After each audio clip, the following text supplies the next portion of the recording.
முதலில் நீங்கள் புரிந்து கொள்ள வேண்டியது பதட்டப்படக்கூடாது, பயப்பட வேண்டிய அவசியம் இல்லை. ஒரு 40 நிமிடம் படிக்கிறீர்கள் என்றால் அந்த 40 நிமிடத்துல அனைவருக்கும் அன்பான வணக்கங்கள். நிறைய காம்படிட்டிவ் எக்ஸாம்ஸ் நான் ஃபேஸ் பண்ணுறேன் sir. TNPSC group 2, group 1, group 4 ஆகியவையெல்லாம் எழுதுகிறேன். எனக்கு மெமரி நல்லா ஸ்ட்ராங்காகி நான் அதில் வெற்றி பெறக்கூடிய அளவுக்கு என்னுடைய மதிநுட்பம் கூட வேண்டும். எனக்கு நிறைய ஞாபகத்தில் இருக்கணும், கரெக்டான டைமிங்கில் ப்ரெசன்ஸ் ஆஃப் மைண்டில் நான் ஒர்க் பண்ணணும், செயல்படணும். அப்படின்னா நான் என்ன மாதிரியான தியானத்தை மேற்கொள்வது என்று கேட்டிருக்கிறீர்கள். பொதுவாக மனதினுடைய ப்ராசஸை நீங்கள் தெரிஞ்சுக்கணும். மனம் நம்ம கண்கள் வழியாக, காதுகளின் வழியாக சென்று ஒன்றை உற்று நோக்கி அறிந்து தனக்குள் பதிந்து வைத்து கொள்ளக்கூடியது. அது ஒரு குறிப்பிட்ட ஃப்ரீக்குவன்சியில் பதிஞ்சு வச்சுருக்கோம். திரும்ப நம்ம அந்த ஃப்ரீக்குவன்சியை கனெக்ட் பண்ணும்போது அந்த ஞாபகத்துக்கு வருது. இப்போ நிறைய சம்பவங்கள் உங்கள் வீட்டிலலாம் பார்த்துருப்பேன். உங்கள் வீட்டில் ஒரு பேனாவோ அல்லது ஒரு பைக் சாவியோ ஒரு இடத்துல வச்சுருவாங்க. அவசரமான நிலையில் தேடுவாங்க. ரொம்ப பரபரப்பாக தேடிட்டே இருப்பாங்க. ரொம்ப பரபரப்பாக அடைஞ்சோன்னா அந்த சாவி இவங்க இருக்கிறது நம்ம கண்ணை மறைச்சிரும், தெரியாது. அப்போ நம்ம கடையில் ஸ்பேர் வச்சுருப்போம், அந்த சாவி எடுத்துகிட்டு போயிடுவோம். போயிட்டு வேலைக்கு போய் உட்காந்துருப்போம். ஆஃபீஸில் போய் உட்காந்து நிதானமாக கொஞ்சம் ரிலாக்ஸாக அணுகிட்டு ரொட்டீன் ஒர்க்குள்ளே போகும்போது ஒரு அமைதியான ஒரு பொழுது வரும்போது உங்களுக்கு திடீர்னு ஞாபகம் வரும். ஐயோ, அந்த டிவிக்கு பின்னாடிலாம் வச்சோம் அப்படின்ட்டு ஞாபகம் வரும். ஏன் அந்த ஞாபகம் வருது? இந்த சாவியை நீங்கள் வைக்கும் போது உள்ள ஃப்ரீக்குவன்சி அப்போது உங்களுக்கு எட்டுகிறது. நீங்கள் பரபரப்பான சூழ்நிலையில் அந்த சாவியை ஞாபகம் வரலை. அப்போ மெமரி அதில் கனெக்ட் ஆகலை. அப்போது பதட்டமாகவும் பயமாகவும் இருந்தால் நம்முடைய மன எழுச்சிகள் அதிகமாக மாறுகிறது. முதலில் நீங்கள் புரிந்து கொள்ள வேண்டியது பதட்டப்படக்கூடாது, பயப்பட வேண்டிய அவசியம் இல்லை. நிதானமாக இருந்தால் கரெக்டாக எல்லா டைம்லையும் ப்ரெசன்ஸ் ஆஃப் மைண்ட் என்று சொல்லக்கூடிய உங்களோட மெமரிக்கும் உங்களுடைய நிகழ்காலத்துக்குமான ஒரு கோஆர்டினேஷன் ஆகும். அந்த கோஆர்டினேஷன் கரெக்டாக இருக்கும். உங்கள் மைண்டில் நீங்கள் கரெக்டாக ப்ரெசன்ஸ் ஆஃப் மைண்டில் உங்களால் இருக்க முடியும். அப்போ நீங்கள் யோசிக்கணும். அப்போ அந்த ஃப்ரீக்குவன்சி அன்னைக்கு வச்ச ஃப்ரீக்குவன்சி வேறு, இப்போ வச்சு எடுக்கிற ஃப்ரீக்குவன்சி வேறு.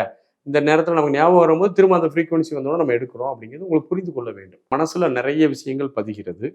நீங்கள் நிறைய நூல்களை படிக்கிறீர்கள், நிறைய குறிப்புகளை படிக்கிறீர்கள், நிறைய வருடங்கள் போன்ற பலவற்றையும் நினைவில் வைத்துக் கொள்ள வேண்டியிருக்கிறது.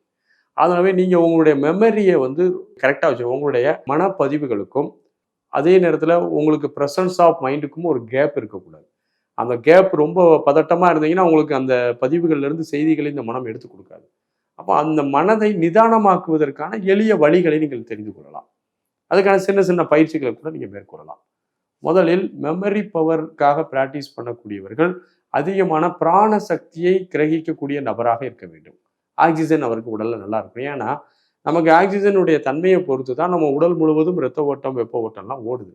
ஆக்சிஜன் ஒரு பிராண பற்றாக்குறையோடு இருந்ததுன்னா அவரால் சுறுசுறுப்பாக இயங்க முடியாது. அதனால் முதலில் செய்ய வேண்டியது பிராண சக்தியை பெருக்கிக் கொள்ளக்கூடிய எளிய மூச்சு பயிற்சிகளை ஏதேனும் ஒரு வகையில் நீங்கள் செய்து கொள்ள வேண்டும். இரண்டாவது, மனப்பயிற்சி என்ற ஒரு பயிற்சியை செய்யணும்.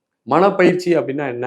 நீங்கள் அதுக்கு மனப்பயிற்சிக்கு வேறு எதுவுமே செய்ய வேண்டாம். எளிய மந்திரங்களை நீங்கள் தொடர்ந்து நெட்டூறு செய்யலாம்.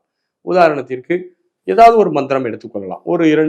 ஒரு வரியில் ஏதேனும் ஒரு மந்திரங்களை எடுத்துக்கொண்டு ஒரு 24 நிமிடம் கண்ணை மூடி அந்த மந்திரங்களை மைண்டில் மெதுவாக வாய் அசையாமல், நாக்கு அசையாமல் மைண்டில் சொல்லிக்கிட்டே இருக்கணும். அது ஏதேனும் ஒரு மந்திரங்களை உருவாக்கி கொண்டு அந்த மந்திரங்களை நீங்கள் தொடர்ந்து ஜபிக்கும் போது மனமானது அந்த ஓரளவு நிதானத்திற்கு, ஒரு பக்குவத்திற்கு வருகிறது. ரெண்டாவது, அது பக்குவத்துக்கு வர்றது மட்டும் இல்லை, அதே மனமானது உங்களுக்கு ஒரு மனோ வலிமை பெறுகிறது. ஏனென்றால் நீங்கள் மைண்ட் பாடியை யூஸ் பண்ணி ப்ராக்டிஸ் பண்ணுறதுனால மனோமய கோஷம் என்று சொல்லக்கூடிய உங்களுடைய மைண்ட் பாடி ஸ்ட்ரென்த் ஆகுது. மூன்றாவது, நம்பர் எண்ணக்கூடிய பயிற்சிகளை மேற்கொள்ளலாம். எந்த மாதிரி நம்பர்ன்றது? நீங்கள் கண்ணை மூடி அமைதியாக உட்காந்து, நமக்கு மூச்சு 2 இதில் நடக்குது. உள்மூச்சு நடக்குது, வெளிமூச்சு நடக்குது. இந்த உள்மூச்சு செல்லும் போது ரிவல்ஸில் இருக்கணும், இறங்கு வரிசையில் இருக்கணும். உள்மூச்சு செல்லும் போது 500, வெளிமூச்சில் 499, மீண்டும் உள்மூச்சில் 498, வெளிமூச்சில் 497, மீண்டும் உள்மூச்சில் 496, 95 இப்படின்னு சொல்லி ரிவல்ஸில் 500லேருந்து இறங்கு வரிசையில் எண்ணணும். உங்களுக்கு டைம் இருந்ததுன்னா 500லேருந்து எண்ணுங்க. டைம் குறைவாக இருந்தால் 300லேருந்து எண்ணுங்க. குறைந்தபட்சம் 200லேருந்தாவது எண்ணி பழகுங்க. இந்த ப்ராக்டிஸை மூன்றாவது நீங்கள் எடுத்துக்கொள்ள வேண்டும். நான்காவது, அதிகமான நீர் குடிக்கக்கூடிய பழக்கத்தை எடுத்துக்கொள்ளணும். பார்த்தீங்கன்னா நிறைய நீர் குடிக்கும் போது தான் மூளைச்சோர்வு ஏற்படாது. அதிகமாக பாடியும் ட்ரை ஆகாது. நீங்கள் அதிகமாக கண் விழித்து ரொம்ப மூளையை யூஸ் பண்ணும்போது நம்ம பயாலஜிக்கல் பாடியில் வெப்பம் ஏற்படும். அந்த மாதிரி மூளை அதிகமாக யூஸ் பண்ணும்போது டெட் செல்கள் இன்றைக்கி அதிகமாகும். அப்போ நீங்கள் வாட்டர் கண்டென்ட்டை அதிகமாக எடுத்துக்கொள்ள வேண்டும். அது ரொம்ப முக்கியமான விஷயம். ஏன்னா வாட்டர் கண்டென்ட் உங்களுக்கு எவ்வளோக்கு போதோ அது ரொம்ப முக்கியம். 5வது செய்ய வேண்டிய முக்கியமான விஷயம், நீங்கள் ஒரு 40 நிமிடம் படிக்கிறீர்கள் என்றால் அந்த 40 நிமிடத்தில் ஒரு 5 நிமிஷம் ரிலாக்ஸாக ஒரு இடம் ஒரு ஸ்பேஸ் கொடுக்கணும்.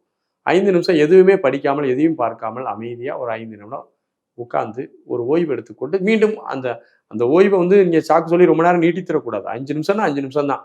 அந்த 5 நிமிடம் ஓய்வு எடுத்துக்கொண்டு திரும்ப படிக்க ஆரம்பிக்கணும். இப்படி இந்த மெத்தடை நீங்கள் ஃபாலோ பண்ண ஆரம்பிச்சீங்க அப்படின்னா உண்மையிலேயே உங்களுக்கு ஒரு நல்ல ஒரு எதிர்காலம் இருக்கு. எந்த ஒரு விஷயத்தினாலும் உங்களுக்குள்ள மனதுக்குள்ள பதிந்து வைத்துக் கொள்ள முடியும். எந்த இடத்திலும் நீங்கள் பதட்டம் அடையாத ஒரு மனநிலை உங்களுக்கு உருவாகிரும். கண்டிப்பாக நீங்கள் அனைவரும் தேர்வில் வெற்றி பெற முடியும். அனைவருக்கும் வாழ்த்துகள். நன்றி, வணக்கம்.